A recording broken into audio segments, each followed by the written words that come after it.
I'm in front of a Kawai KDP-75, and it's been a little while since we took a look at this instrument, so we thought let's take a fresh peek, see why this is still remaining so popular in the marketplace, and a few points on how it compares to the KDP-120. So first of all, this instrument is geared towards families, students, parents, anybody who's really looking for a great starter weighted 88-note digital piano. It's not too much money. It's coming in right at the $1,000 USD mark, and it's going to be a durable musical partner for the first several years of somebody's musical life. This is going to be competing directly with other instruments such as Roland's RP-107, maybe Yamaha's YDP-145. It's going to be kind of in that range. It's got 192 notes worth of polyphony. This has 18 watts worth of speaker power. Now this has two speakers. The speakers are pointed down towards the floor, although you do get a little bit of sound porting that's happening because of the way that they have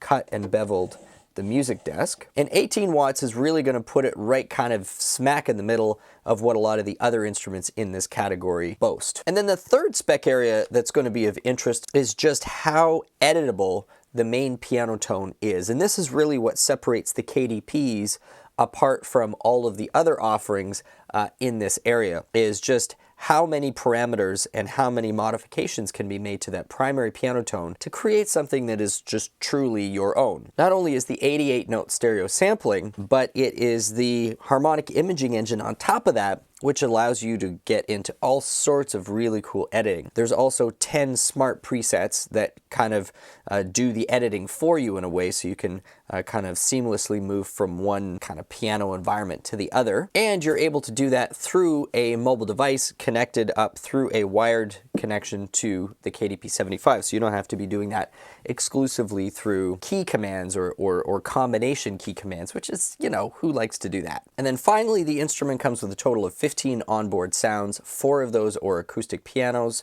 and then 11 are other tones such as Rhodes, strings, and whatnot. If you don't use the app and you don't want to have the app hooked up, there is a nice easy to use control panel over on the left side, and the sound select is as easy as either just pressing the sound select button over and over again, which will cycle through the different tones. So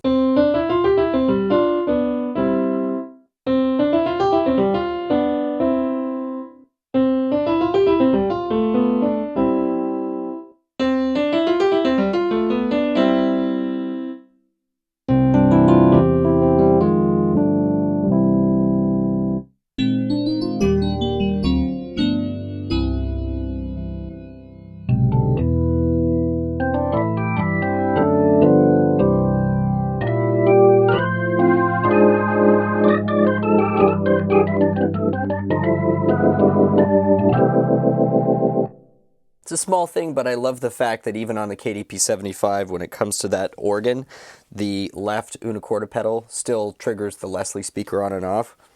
It's a great feature.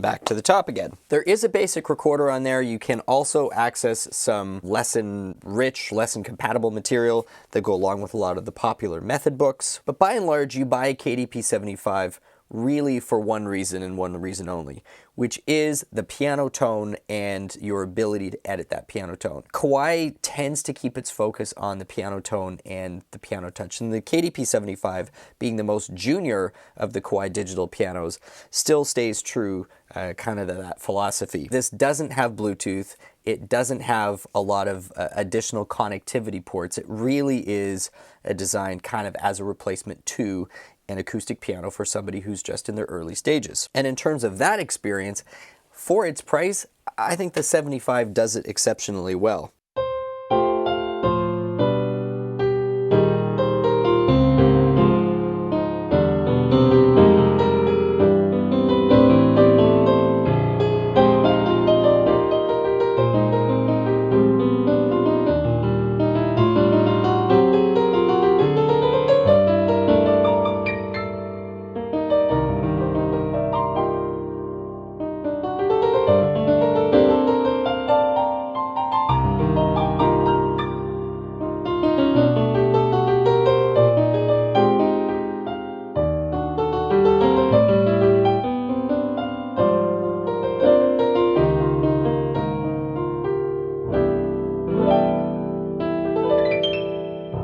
Now the key action on the KDP-75 is the responsive hammer compact action.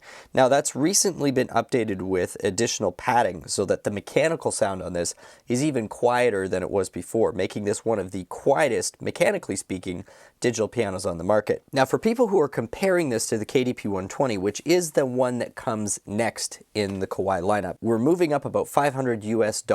Depending on the market, that spread can be a little bit different. It's not quite that much in Canada. There are 4 major differences between this and what you get on the KDP-120. You move from a double sensor on the key to a triple sensor on the key. Now, what does that mean? Well, there's a physical sensor that basically translates the key's motion into ones and zeros, so the computer inside knows what sound to generate. And the triple sensor just gives a greater level of accuracy at a greater variety of repetition speeds and velocities. So for people who are going to be doing more challenging repertoire or possibly using this for data input into, say, home studio or DAW, the triple sensor might make a difference. Second difference, if you're going to be using this frequently without headphones and making use of the speakers, and particularly if you are in a slightly larger room, the KDP-120 goes to a pair of 20-watt speakers instead of a pair of 9-watt speakers. So we've got 40 watts versus 18,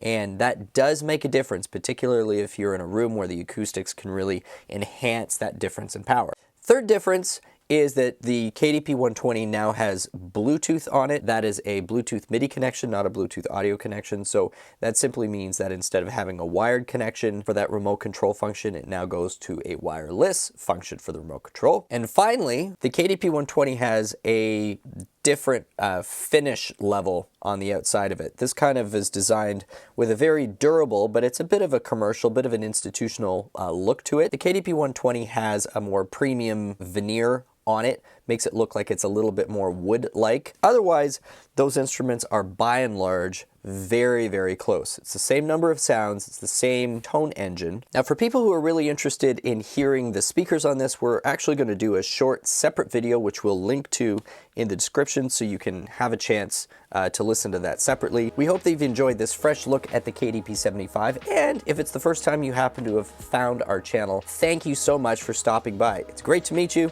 We'd love to have you back as a regular subscriber and viewer, so please be sure to hit that subscribe and notification bell, and we'll see you next time. My name is Stu Harrison. This has been Miriam Pianos on YouTube. Take care for now.